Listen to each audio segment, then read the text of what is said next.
अस्सलाम वालेकुम दोस्तों, आज हम इंग्लिश की नई किताब के चैप्टर नंबर 1 की ट्रांसलेशन सीखेंगे। इस किताब में भी पहला चैप्टर हज़रत मोहम्मद सल्लल्लाहु अलैहि वसल्लम की सीरत तैयबा के हवाले से है।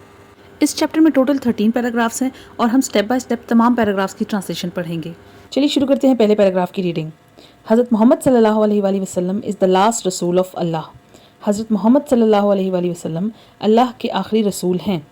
इन द 7th century अरेबिया, 7वीं सदी के अरब सरजमीन में, he transformed a deeply tribal and unjust society into one based on values of justice, compassion and equality. आप सल्लल्लाहु अलैहि वसल्लम ने एक गहरे कबायली और गैर मुनसिफाना माशरे को बदल कर ऐसा माशरा बनाया जो इंसाफ, हमदर्दी और मसावात की इकदार पर कायम था। डीपली ट्राइबल से मुराद है कि लोग जो थे वो बहुत ज़्यादा अपनी कबाइल को अच्छा समझते थे और दूसरों को ख़राब समझते थे और तासुब का शिकार थे। Among his most groundbreaking reforms were those aimed at uplifting the most marginalized and oppressed groups of his time, women, orphans and slaves. आप सल्लल्लाहु अलैहि वसल्लम की सबसे इनकलाबी इस्लाहात में वो इक़दामात शामिल थे जिनका मकसद उस वक्त के सबसे महरूम और मजलूम तबकात यानी ख़वातीन, यतीमों और ग़ुलामों को ऊपर उठाना था। ग्राउंड ब्रेकिंग रिफॉर्म से मुराद है इनकलाबी इस्लाहात, मार्जिनलाइज्ड से मुराद है महरूम एंड ऑप्रेस्ड ग्रुप से मुराद है मजलूम तबकात।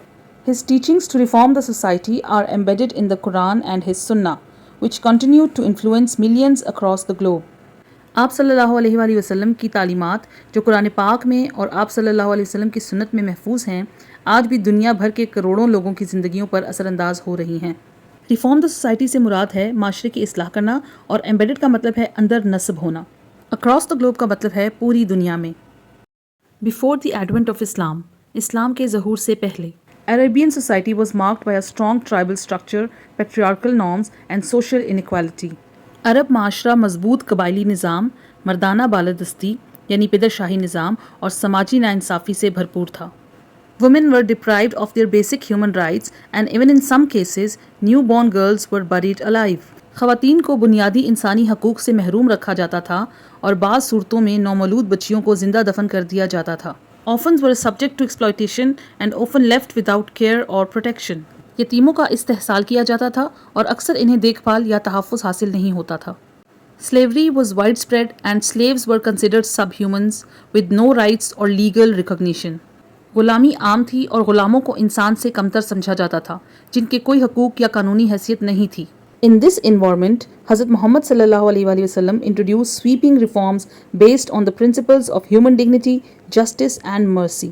ऐसे माहौल में हज़रत मोहम्मद सल्लल्लाहु अलैहि वसल्लम ने इंसानी वक़ार, इंसाफ और रहम के असूलों पर मबनी इनकलाबी इस्लाहात मुतारिफ़ करवाईं। Paragraph number 3, Hazrat Muhammad sallallahu alaihi wasallam's teachings fundamentally altered the status of women in Arabian society. हज़रत मोहम्मद सल्लल्लाहु अलैहि वसल्लम की तालीमात ने अरब माशरे में ख़वातीन की हैसियत को बुनियादी तौर पर बदल दिया।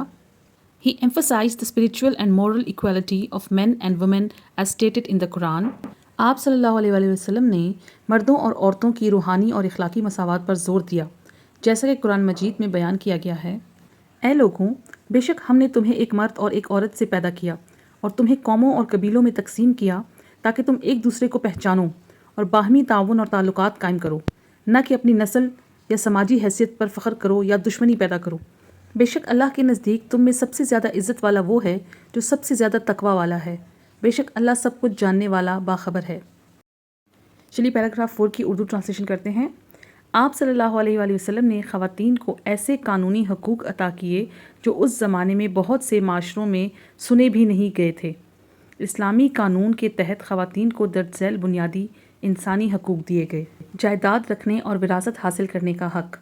कुरान ने ख़वातीन के लिए विरासत के हकूक़ मुकर्रर किए, जैसा कि इरशाद है, मर्दों के लिए उस माल में हिस्सा है जो वालिदैन और करीबी रिश्तेदार छोड़ जाएँ, और औरतों के लिए भी उस माल में हिस्सा है जो वालिदैन और करीबी रिश्तेदार छोड़ जाएं, चाहे वो माल कम हो या ज़्यादा। ये अल्लाह की तरफ से मुकर्रर किया गया है। ये इसलिए ताकि वो अपने बाप, शौहर और औलाद से विरासत हासिल कर सकें। कंसेंट टू मैरिज यानी निकाह में रजामंदी। ख़वातीन को अब ज़बरदस्ती निकाह पर मजबूर नहीं किया जा सकता। रसूलुल्लाह सल्लल्लाहु अलैहि वसल्लम ने वाज़ेह फरमाया कि किसी भी निकाह की दुरुस्तगी के लिए औरत की रजामंदी ज़रूरी शर्त है। तलाक़ और नफ़का। इस्लाम ने तलाक़ की सूरत में औरतों के मुनसिफ़ाना सलूक के लिए कवायद मुकर्रर किए, जिनमें माली ताउन भी शामिल है। कुरान में इरशाद है, اس طرح طلاق یافتہ عورتوں کے لیے معروف اور مناسب طریقے کے مطابق نفقہ مقرر کرنا اللہ کے پرہیزگاروں پر فرض ہے۔ Now this is the last paragraph of this video۔ حضرت محمد صلی اللہ علیہ وآلہ وسلم نے خواتین کے خاندانی اور معاشرتی کردار کو بھی بہتر اور منظم بنایا۔ آپ صلی اللہ علیہ وآلہ وسلم کی ازدواجی زندگی باہمی احترام اور شراکت کی بہترین مثال تھی۔ آپ صلی اللہ علیہ وآلہ وسلم نے خواتین کو عوامی معاملات میں بھی شامل کیا، انہیں اپنی رائے دینے کا حق دیا، معاہدات میں شرکت کی اجازت دی اور ضرورت پڑنے پر جنگ میں بھی خدمات انجام دینے کا موقع دیا۔ تو اسٹوڈنٹس، یہ تھی پیراگراف 1 to 5 کی اردو ٹرانسلیشن۔ ریمیننگ پیراگرافس کی ریڈنگ ہم نیکسٹ ویڈیو میں کریں گے۔ اگر آپ کو اس چیپٹر کے کمپلیٹ ٹرانسلیشن کے امیجز چاہیے تو وہ میرے فیس بک پیج پر اویلیبل ہیں، جس کا لنک میں نے ڈسکرپشن میں بھی شیئر کر دیا ہے۔ اسی طرح انگلش لیسنس کی مزید ویڈیوز کے لیے چینل کو ضرور سبسکرائب کر لیں۔ Thank you.